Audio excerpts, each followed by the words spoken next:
15 अगस्त रात के 2:40 दिल्ली सो रही थी।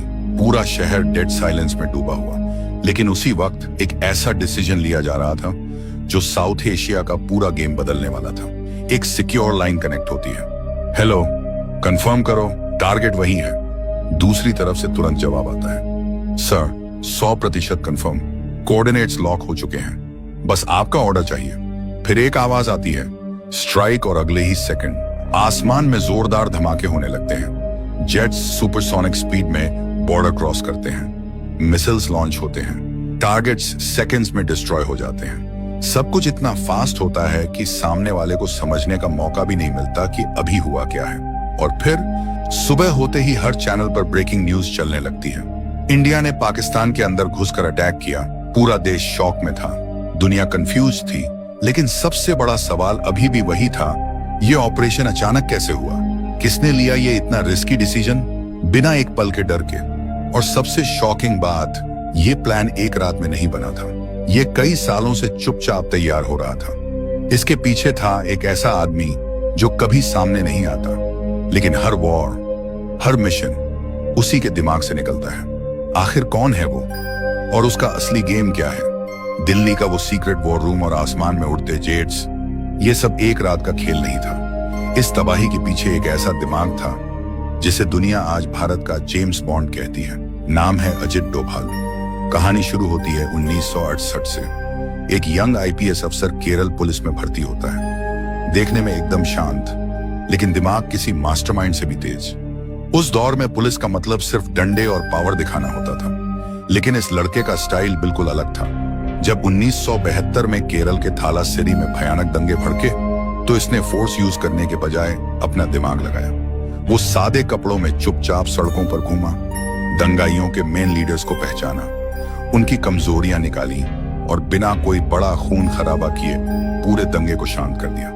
दिल्ली में बैठे टॉप बॉसेस ये सब देख रहे थे। उन्हें तुरंत समझ आ गया था कि ये कोई नॉर्मल पुलिस वाला नहीं है। इसे चौराहों पर चालान काटने के लिए नहीं, किसी बहुत बड़े गेम के लिए बनाया गया है। और उसी साल उसे नॉर्मल पुलिस से निकालकर सीधा जासूसों की सीक्रेट दुनिया यानी आईबी के सीक्रेट मिशन के लिए चुन लिया गया। अब सीधे जंप करते हैं 1980 के दशक में। दिल्ली का एक सीक्रेट सेफ हाउस।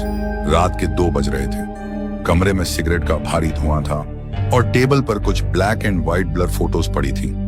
कमरे में मौजूद हर अफसर के चेहरे पर टेंशन साफ दिख रही थी। सर, हमारी रिपोर्ट 100% कंफर्म है। पाकिस्तान कहूटा में गुपचुप अपना न्यूक्लियर बम बना रहा है। अगर हमने उन्हें अभी नहीं रोका तो वो कभी भी हमारे ऊपर हावी हो जाएंगे। सीनियर अफसर ने गहरी सांस लेते हुए कहा, हमें पाकिस्तान के अंदर एक ऐसा बंदा चाहिए जो साया बनकर उनका सारा राज निकाल लाए। एक ऐसा आदमी जो उनकी जड़ों तक घुस सके। कोई ऐसा जो पाकिस्तानी मुस्लिम बनकर उनकी सड़कों पर घूमे और किसी को शक तक ना हो। सामने बैठे दूसरे अफसर ने घबराते हुए जवाब दिया, सर आप पागल हो गए हैं। आईबी का अफसर पाकिस्तान भेजेंगे? रॉ बाहर का काम देखती है, आईबी नहीं। एक वर्किंग आईपीएस अफसर को डीप कवर पर भेजना सीधा सीधा सुसाइड है। अगर वो पकड़ा गया तो हम उसे अपना मानने से भी इनकार कर देंगे। वो टॉर्चर रूम में ही मर जाएगा। ये एक नेशनल डिजास्टर होगा। रिस्क मुझे पता है, लेकिन इस काम के लिए मुझे वही पागलपन चाहिए। डोभाल को बुलाओ। दिल्ली के उस सेफ हाउस में डिसीजन फाइनल हो चुका था। टॉप बॉस ने टेबल पर एक ब्राउन फाइल डोभाल की तरफ सरकाई और एकदम सीरियस टोन में कहा, सुनो, आज से तुम्हारा आईबी का कोई रिकॉर्ड एग्जिस्ट नहीं करता। तुम कोई पुलिस वाले या जासूस नहीं हो। ये तुम्हारी नई आइडेंटिटी है, इससे रट लो। डोभाल ने फाइल खोली। अंदर एक नया पासपोर्ट था और एक पोस्ट का नाम लिखा था, head of commercial wing, Indian high commission. Islamabad India की सरकार और टॉप इंटेलिजेंस चीफ्स ने मिलकर एक तगड़ा मास्टर प्लान बनाया था। वो जानते थे कि अगर इसे रात के अंधेरे में चुपके से बॉर्डर पार कराया तो वो पक्का पकड़ा जाएगा और मारा जाएगा। इसलिए डोभाल को एकदम लीगल तरीके से प्रॉपर गवर्नमेंट ऑर्डर के साथ पाकिस्तान भेजा गया। प्लान बहुत स्मार्ट था। उसे वहां इंडियन एम्बेसी में एक आम सरकारी बाबू वाली पोस्ट दे दो। इससे पाकिस्तान की खतरनाक खुफिया एजेंसी आईएसआई को लगेगा कि ये तो बस कोई नया क्लर्क आया है जो बिजनेस और ट्रेड के बोरिंग काम देखेगा। साल 1913 से डोभाल ने इसी फुल प्रूफ कवर के साथ इस्लामाबाद में एंट्री ली। अब वो दुनिया और आईएसआई की नजरों में एक बहुत ही बोरिंग सा कमर्शियल अफसर बन चुका था। उसका दिन भर का रूटीन एकदम फिक्स था।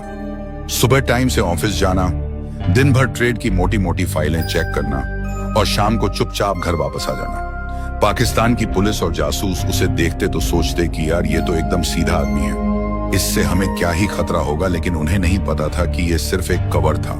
लेकिन असली गेम ऑफिस की शिफ्ट खत्म होने के बाद शुरू होता था। जैसे ही शाम ढलती, एम्बेसी से बाहर निकलते ही असली डोभाल भीड़ में कहीं गायब हो जाता था। वो अपना बोरिंग सरकारी सूट उतारता और एक आम पाकिस्तानी की तरह लोकल पठानी सूट पहन लेता। उसकी उर्दू इतनी परफेक्ट थी कि किसी को दूर दूर तक शक नहीं होता था। वो वहां के आम लोगों के बीच ऐसे घुल मिल जाता कि कोई उसे पहचान ही नहीं सकता था। रात के अंधेरे में वो अक्सर लोकल चाय की टपरियों पर जाकर बैठता। हाथ में चाय का कप होता, लेकिन कान आसपास की आवाजों पर। वहां बैठे पाकिस्तानी आर्मी के जवान और लोकल लोग अक्सर आपस में फुसफुसाते, यार आजकल कहूटा वाले बेस पर सिक्योरिटी बहुत टाइट कर दी है, कुछ बड़ा चल रहा है अंदर। डोभाल बस चुपचाप धुआं उड़ाते हुए ये सारी बातें अपने दिमाग में रिकॉर्ड कर लेता था, क्योंकि उसका अल्टीमेट टारगेट वही था, कहूटा का वो हाई सीक्रेट न्यूक्लियर प्लांट, जहां डॉक्टर A.Q. खान बैठकर पाकिस्तान का पहला एटम बम बना रहे थे।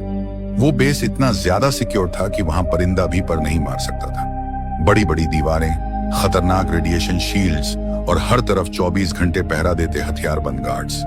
अंदर घुसना तो छोड़ो, कोई बाहर का आदमी उस प्लांट की तरफ देखने का भी नहीं सोच सकता था। लेकिन डोभाल ने प्लांट पर डायरेक्ट अटैक करने या अंदर घुसने का कोई बेवकूफी भरा फिल्मी प्लान नहीं बनाया। उसने एक ऐसा रास्ता चुना जो किसी ने सपने में भी नहीं सोचा होगा।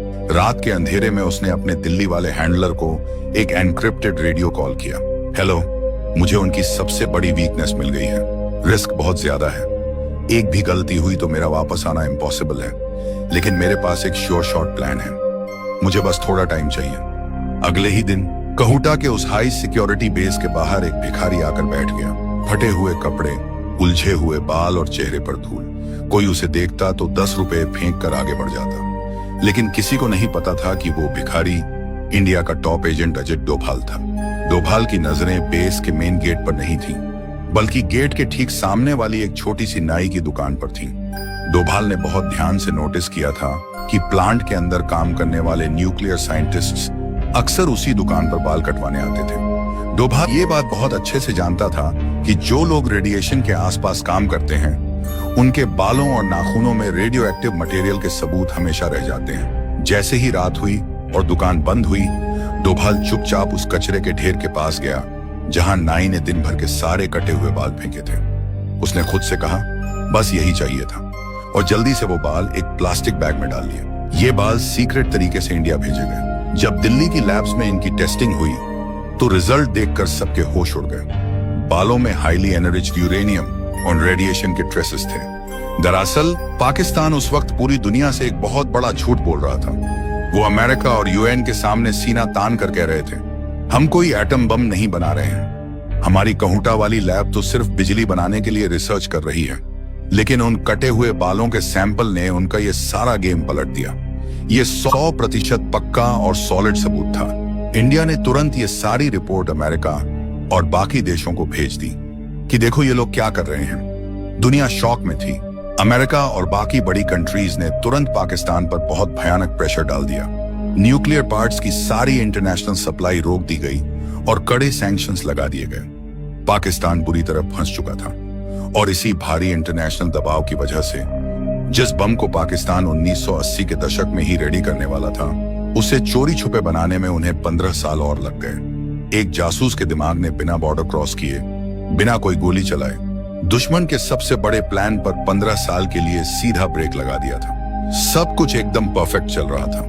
डोभाल पाकिस्तान के सिस्टम के साथ खेल रहे थे, लेकिन जासूसों की दुनिया में एक रूल होता है, आप चाहे कितने भी स्मार्ट क्यों ना हो, एक छोटी सी गलती आपकी जान ले सकती है। और वो गलती हुई। लाहौर के एक बहुत ही फेमस मजार पर उस दिन मजार पर काफी भीड़ थी। डोभाल एक आम पाकिस्तानी मुस्लिम के भेष में वहां गए थे। दाढ़ी, कपड़े, चलने का तरीका सब एकदम परफेक्ट। तभी मजार के कोने में बैठे एक लंबी सफेद दाढ़ी वाले बुजुर्ग की नजर उन पर पड़ी। वो बुजुर्ग लगातार डोभाल को घूर रहा था। फिर उसने इशारे से डोभाल को अपने पास बुलाया। डोभाल नॉर्मल बिहेव करते हुए उसके पास गए। बुजुर्ग एकदम धीमी आवाज में बोला, तुम हिंदू हो? डोभाल की सांस एक सेकंड के लिए अटक गई। उन्होंने तुरंत बात पलटते हुए कहा, नहीं बाबा, मैं तो मुस्लिम हूं। आप कैसी बात कर रहे हैं? लेकिन वो बुजुर्ग नहीं माना। उसने अचानक डोभाल का हाथ पकड़ा और उसे खींचकर मजार के पीछे एक छोटे से एकांत कमरे में ले गया। बुजुर्ग डोभाल के एकदम करीब आया और उनके कानों की तरफ उंगली दिखाते हुए बोला, मुझसे झूठ मत बोलो, तुम्हारे कान छिदे हुए हैं। पाकिस्तान में कोई मुस्लिम अपने कान नहीं छिदवाता। अगर तुम बाहर किसी की भी नजर में आ गए तो यहां से जिंदा नहीं बचोगे। डोभाल के माथे पर पसीना आ गया। दुश्मन के देश में एक बंद कमरे में उनका राज खुल चुका था। एक छोटी सी गलती और उनका कान छिदवाने का वो पुराना निशान उनकी मौत का कारण बनने वाला था। उन्हें लगा कि बस अब गेम ओवर। तभी उस बुजुर्ग ने एकदम सीरियस होकर कहा, बाहर की भीड़ तुम्हें अब भी जिंदा नहीं छोड़ेगी। तुरंत जाकर प्लास्टिक सर्जरी करा लो अपनी पहचान छिपाने के लिए, वरना मारे जाओगे। डोभाल अभी कुछ समझ ही पाते कि तभी उस बुजुर्ग ने कमरे की एक छोटी सी सीक्रेट अलमारी खोली। डोभाल की आंखें फटी की फटी रह गईं। उस अलमारी के अंदर भगवान शिव और दुर्गा माता की मूर्तियां रखी हुई थीं। उसने कहा, मैं भी हिंदू हूं, मेरा पूरा परिवार मारा गया था। बस अपनी जान बचाने के लिए मैंने ये मुस्लिम मौलवी का भेष बदला हुआ है। उस दिन डोभाल को समझ आ गया कि दुश्मन के घर में एक छोटी सी गलती की कीमत क्या होती है। बिना एक भी दिन वेस्ट किए उन्होंने उस बुजुर्ग की बात मानी और चुपचाप अपने कानों के छेदों की प्लास्टिक सर्जरी करवा ली। पूरे 7 साल वो पाकिस्तान की गलियों में रहे, उनके सबसे गहरे राज निकाले और किसी को भनक तक नहीं लगी। लेकिन डोभाल की जिंदगी का सबसे बड़ा टर्निंग पॉइंट अभी आना बाकी था। पाकिस्तान से वापस आने के बाद सब कुछ सही चल रहा था और फिर आया साल 1999। इंडियन एयरलाइंस की फ्लाइट IC 814 हाईजैक हो गई। 176 पैसेंजर्स की जान खतरे में थी और प्लेन को अफगानिस्तान के कंधार ले जाया गया था। डोभाल को इंडिया की तरफ से चीफ नेगोशिएटर बनाकर वहां भेजा गया।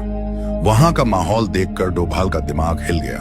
प्लेन के चारों तरफ तालिबान के हथियारबंद गार्ड्स और टैंक खड़े थे और पाकिस्तान की ISI के अफसर खुलेआम हाईजैकर्स को गाइड कर रहे थे। रात के अंधेरे में डोभाल फोन पर दिल्ली बात कर रहे थे। सर, हम इनकी डिमांड नहीं मान सकते। ये लोग ISI के फुल सपोर्ट में हैं। हम अगर आज झुके तो कल ये हमारे लिए बहुत बड़ा खतरा बनेंगे। लेकिन दिल्ली से जवाब आया, नहीं अजित, इंडिया में मीडिया और पब्लिक का बहुत भयानक प्रेशर है। लोग सड़कों पर उतर आए हैं। हमें पैसेंजर्स को हर हाल में वापस लाना है। डील फाइनल करो। उस दिन एक बहुत बड़ी गलती हुई। इंडिया को घुटने टेकने पड़े और 3 खूंखार आतंकियों को आजाद करना पड़ा, जिनमें से एक था मसूद अजहर। उसी मसूद अजहर ने बाद में जैश-ए-मोहम्मद बनाया और इंडिया पर कई बड़े और खौफनाक हमले करवाए। डोभाल के लिए ये एक बहुत गहरा शौक था। उन्होंने कंधार के उस रनवे पर खड़े होकर एक बात बहुत अच्छे से समझ ली थी कि अगर आप सिर्फ खुद को बचाने का डिफेंसिव गेम खेलोगे तो आप हमेशा हारोगे, क्योंकि डिफेंस करने वाले को हमेशा लकी होना पड़ता है, लेकिन एक आतंकवादी को सिर्फ एक बार लकी होना पड़ता है। यहीं से जन्म हुआ एक नए मास्टर प्लान का, जिसे दुनिया आज डोभाल डॉक्ट्रिन के नाम से जानती है। एक बहुत ही खतरनाक और अग्रेसिव स्ट्रेटजी जिसका नाम है defensive offence.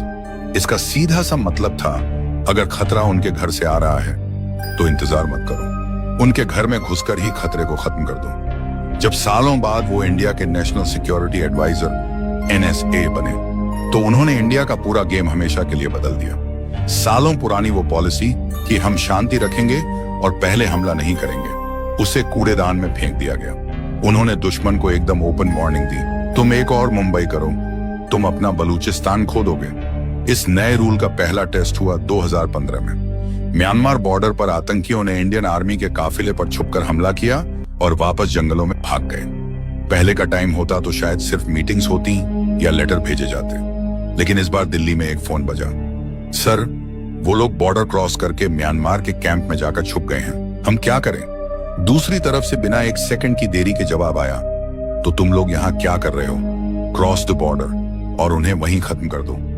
Indian special forces ने पहली बार म्यांमार में घुसकर आतंकियों का पूरा कैंप उड़ा दिया। दुनिया हैरान थी।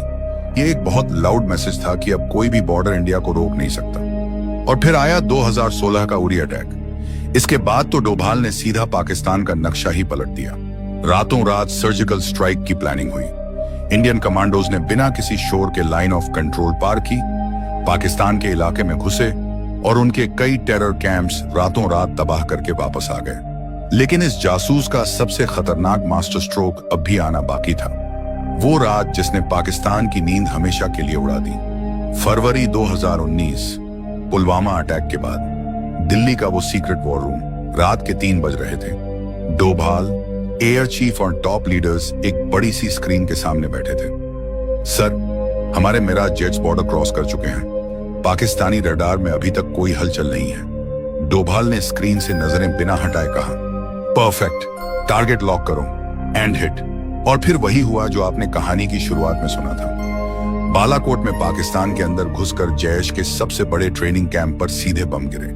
पाकिस्तान जो दशकों से अपने न्यूक्लियर बम की धमकी देता था, वो बस देखता रह गया। उसका वो न्यूक्लियर वॉर का ब्लफ एक ही झटके में टूट गया था। इंडिया ने बिना न्यूक्लियर वॉर छेड़े उनके इलाके में घुसकर तबाही मचा दी थी। जिस आदमी ने कभी अपनी जान दांव पर लगाकर 7 साल तक लाहौर और इस्लामाबाद की गलियों में एक आम आदमी की तरह चाय पी थी, जिसने एक नाई की दुकान के कचरे से बाल उठाकर उनका सबसे बड़ा न्यूक्लियर सीक्रेट दुनिया को बताया था, और जिसने कंधार के रनवे पर बेबसी में आतंकियों को आजाद होते देखा था, आज वही जासूस इंडिया के सिस्टम के सबसे टॉप पर बैठकर उनका पूरा गेम हमेशा के लिए खत्म कर रहा था। आज दुनिया उन्हें इंडिया का तो जेम्स बॉन्ड कहती है, लेकिन असल में वो एक ऐसा मास्टरमाइंड है जिसने इंडिया को छुपना या डरना नहीं, बल्कि दुश्मन के घर में घुसकर उसका चैप्टर क्लोज करना सिखाया है। नीचे कमेंट करके बताना कि आपको इंडिया के इस असली जेम्स बॉन्ड का कौन सा मूव सबसे ज्यादा माइंड ब्लोइंग लगा। 7 साल पाकिस्तान की गलियों में अंडरकवर रहना, नाई की दुकान के कचरे से न्यूक्लियर बम का सच निकालना, या फिर पाकिस्तान को घुटनों पर लाने वाला ऑपरेशन सिंदूर।